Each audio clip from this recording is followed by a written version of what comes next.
Okay, so here are two examples of decay.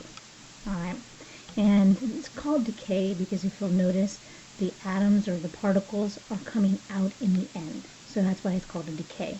If this particle was actually put on the front end, in the reactant side, which we really haven't talked about yet, but these are the reactants, these are the products.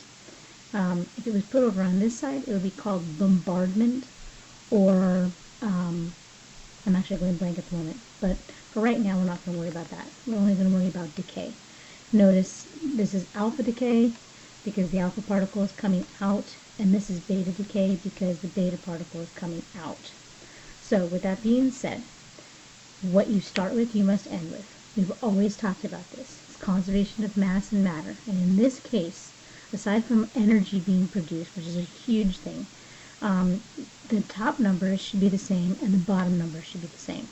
So which is why I wrote 226 up at the top and 226 up the top over here, 88 on the bottom, and 88 on the bottom. So now notice there's an arrow. So pretend that arrow is like an equal sign. So this whole side has to equal that side. So with that being said, if I have 226 on the top, I have to have 226 on the bottom, which means this. If I already have 4 on this side, then what plus 4 will give me 226? Or, better stated, 226 minus 4 is 222. Okay? And then all I do is I say the same thing for the bottom number, which is the atomic number. 88 has to be on the bottom, so I already have 2. So 88 minus 2 is 86. Or 86 plus 2 is 88. Now, I look up my periodic table and I figure out what element number 86 is. Because remember, that's my atomic number, and if I look that up, it's radon, Rn. So, the answer for that one, the missing particle or atom, is 22286 Rn. That's what goes in the first blank. Okay, we'll try another example down here, okay, with beta decay, and you're going to do the exact same thing. So here we go. If I have 137 on the top, I have to have 137 on the top. 55 on the bottom, 55 on the bottom. So 137 plus 0 is 137. And then, now here's the tricky part. That's a negative 1. So if this is a negative 1, that means I'm already in the whole one. I'm already minus 1. So 55 minus 1 is what? And I have to equal 55. So if that's the case, this is really like saying plus 1, right? Because I have to equal 55. So blank minus 1 will give me 55. So if I put 56, 56 minus 1 equals 55. And now all we have to do is look up on the periodic table what element is 56, and we'll figure out the final answer. So if you look on the periodic table, number 56 is barium, Ba. So the particle missing on this one is 13756 Ba. And now you've seen what it is to have an alpha and a beta particle decay.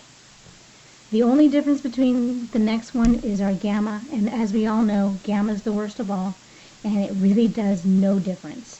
So if I were to show you a gamma particle, which I'm going to draw really fast, it's not anything earth-shattering because nothing changes. So what you start with, again, you must end with.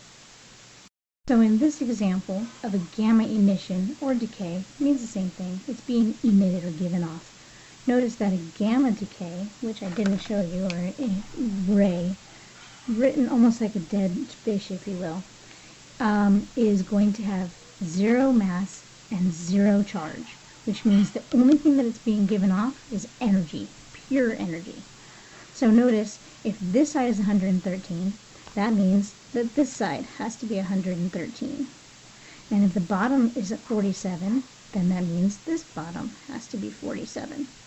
So, in this case, 0 plus 113 is 113, and 0 plus 47 is 47. So in this case, with a gamma, always the easiest, what you start with, you really do end with in this case, except it's going to produce an enormous amount of energy. So that's how you do beta decay, alpha decay, gamma decay equations. I'll show a few other ones later that are a little bit more difficult because you can actually, like I said before, have it coming in from the beginning, which is a bombardment, or you could have multiples. You could have two electrons coming out, or two beta decays coming out, or two helium nuclei coming out that look like two alpha particles.